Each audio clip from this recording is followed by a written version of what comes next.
My name is Lonni Ann Fredman, and I'm art therapist at PB&J, and I work across the various programs.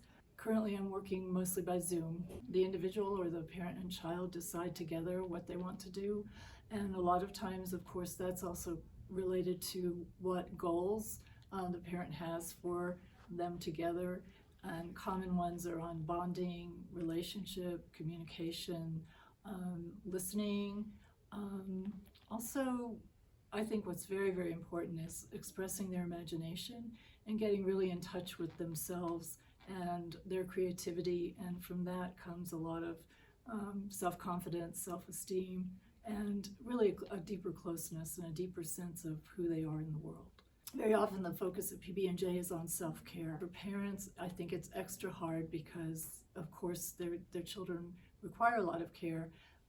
But it's like a car running on empty. It can't go anywhere if it's not filled with gas with what makes it go. So that's a really strong role that art therapy plays in a lot of people's lives.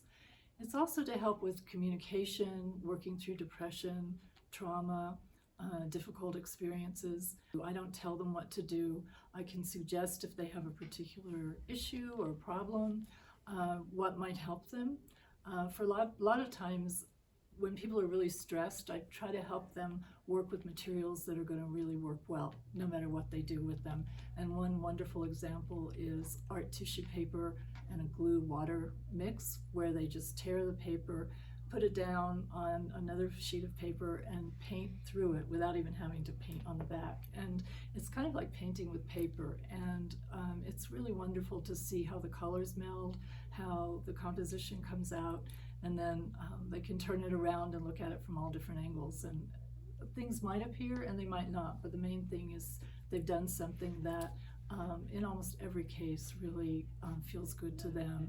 So much of it about art therapy, especially with parent-child relationship, is the parent listening, observing, witnessing, and really encouraging the child and working in a manner similar to the child. And this not only affirms the child, but helps the parent watch more closely and see more deeply where their child is in their imagination, what they enjoy expressing, and the child feels more valued. And I think that kind of watching and being attentive and encouraging to the child is really what makes that connection strong, and what also can lead to much better behavior. Usually it was about reminding the people how powerful art can be, letting them know it's not about making something to hang in a museum or in a gallery wall, but rather to express themselves, to also shift. I think shifting is so important.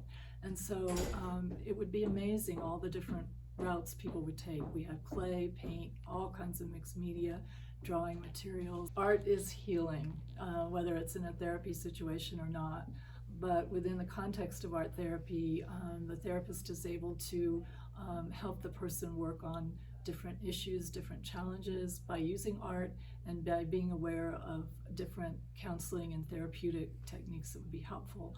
I think so much of it is about listening, the therapist listening and being with the person and being a facilitator, and just helping them to express what they really most want to express, and helping them gain confidence and a sense of strong self-esteem, and a technique that they can carry forward. And the other thing about art is you can always see something different and new, whether you look at it that day or a year later. And I encourage people also to, especially with abstract art, to change it, to turn it in different orientations, and to see more deeply what they can see, and not try to pigeonhole it or say this is what it's about, but really focus on what do I see there and what does that tell me that might be helpful for me in meeting my challenges.